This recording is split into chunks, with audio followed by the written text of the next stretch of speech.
Hello everyone, this is a Fritzy back from how to play. Today we're going to how to play the game Castle Combo. This is from Catch Up Games. So I believe there's also a version from Pandasaurus, I believe.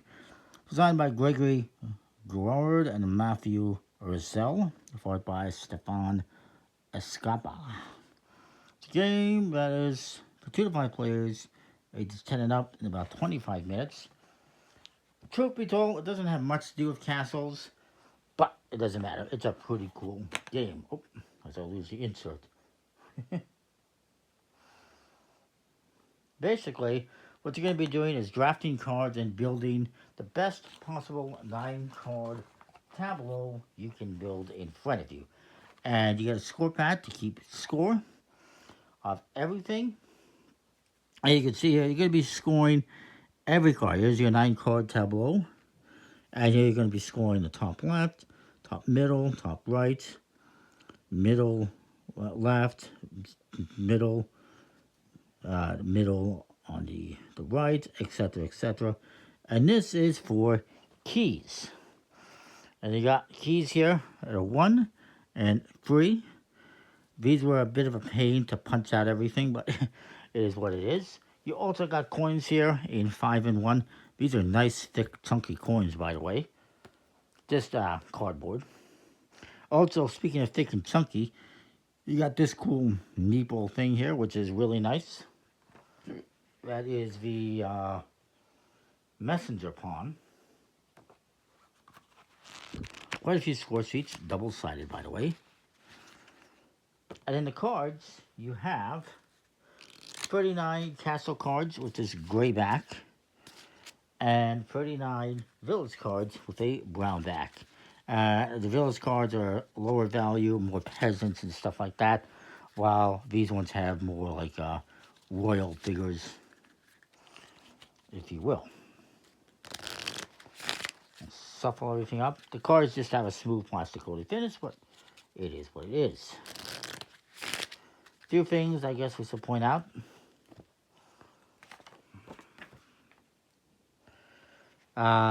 Different cards have different seals on them. 1, possibly 2. Mostly found in the castle are the nobility, the faith, and the scholarship, and mostly found in the village are the military, craftsmanship, and peasantry. On the bottom, there is a scoring scroll that's going to tell you how it's going to score at the end of the game. For instance, this would be 3 points for every noble in this column. There is an ability. This would be all players gain 1 key. That's triggered when this card is bought. There is a cost. This card would cost $4. There's a messenger icon that if it is here, you move of a pawn from gray to brown or brown to gray. You'll see what that means. And then there is a name of the character. This is the Royal Guard. That is in this banner. And the gray is for castle. Brown would be for village. So that's an overview of the cards. You get 52 gold tokens. 40 with a 1 value, 12 with a 5 value, 44 key tokens, 36 that are 1, and 8 that are free. And you got this nice double-sided icon game aid card. That's one side is for the castle, the other side is for the village, as you would suspect. Maybe they could have done a player aid for each player, but it is what it is. It's not that complex of a game. You figure it out. For instance, I want to mention this card here.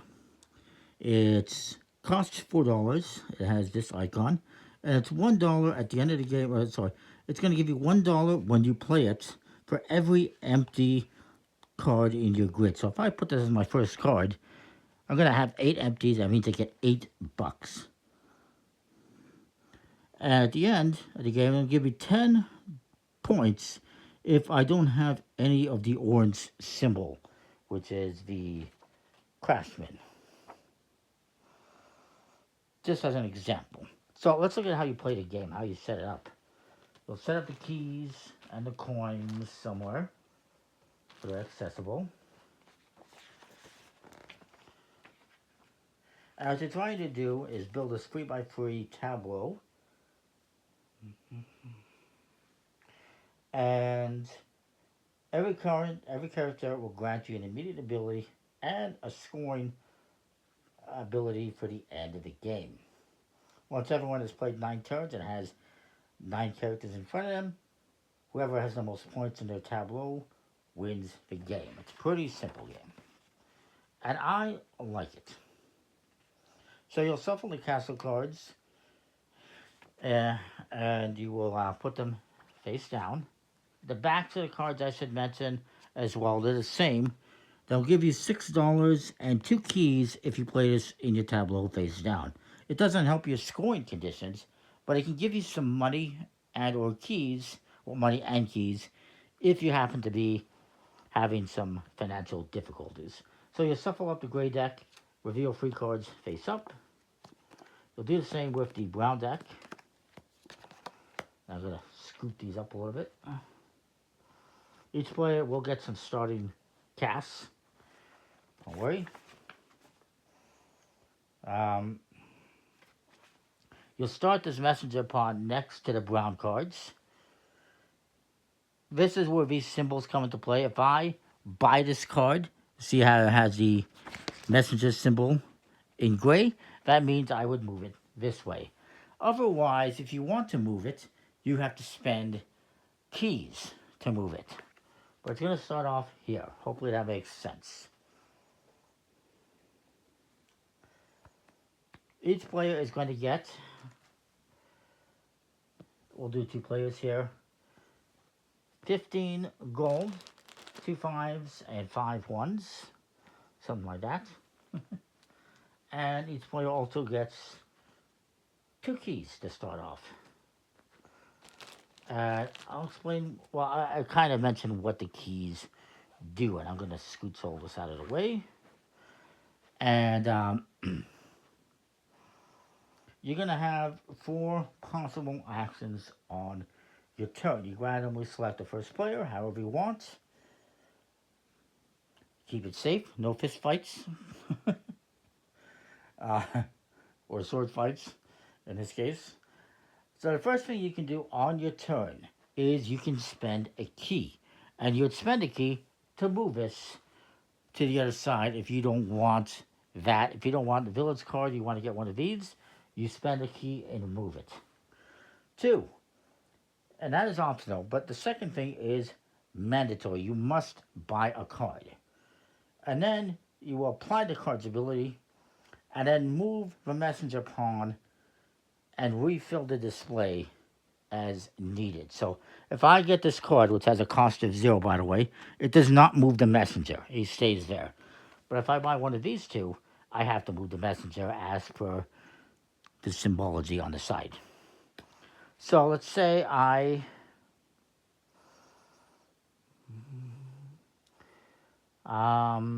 which one do I want to do? You know what? I'm going to get the 0 one. It costs me nothing, and the pawn stays where it is.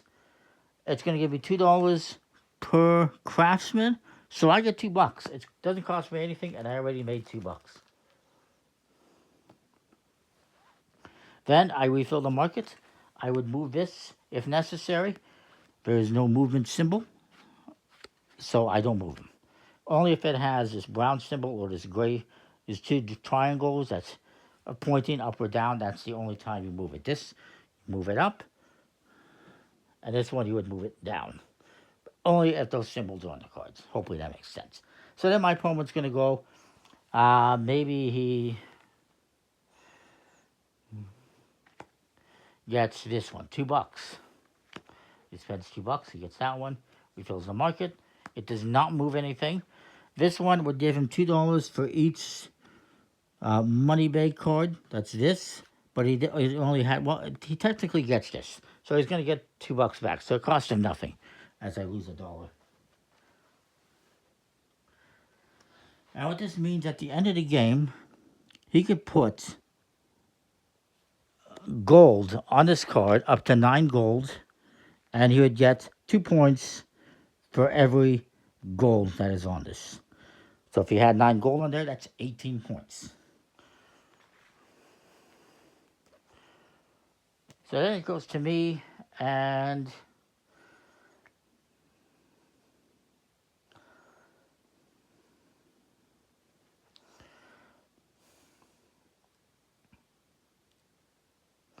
You know what? I'm going to buy this one for $4.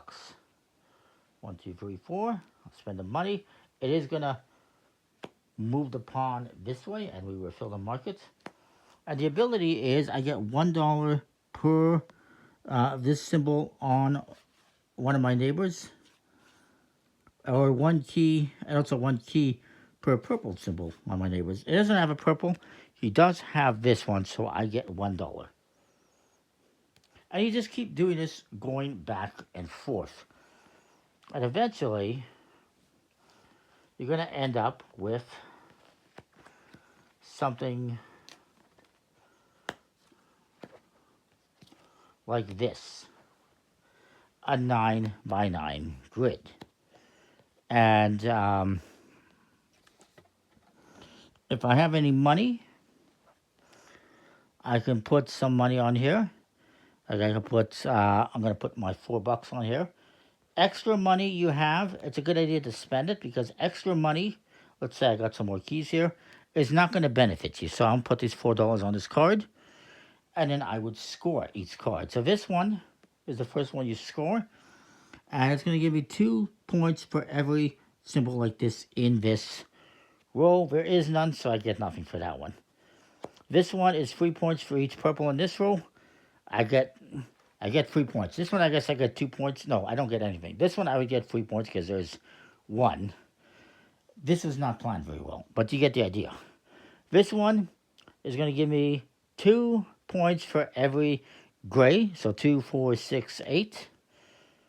This one's going to give me 5 points if I have 3 of the same kind of cards in the middle. I don't, because I have a gray one here. Let me just verify that. 3 identical seals, right? No.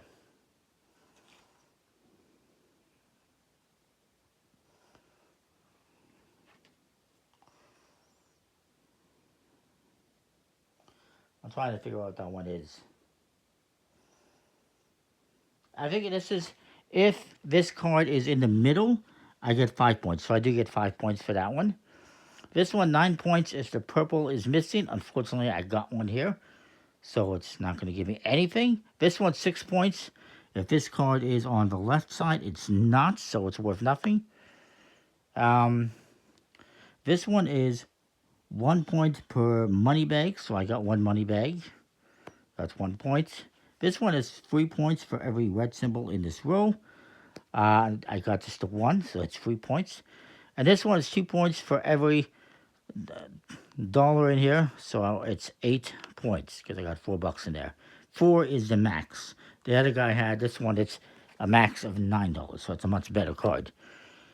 Cards range in value from 0 to like $7. And yeah, you score up your points. The keys as well have a score, point total you can get for them, which is 1 point per key.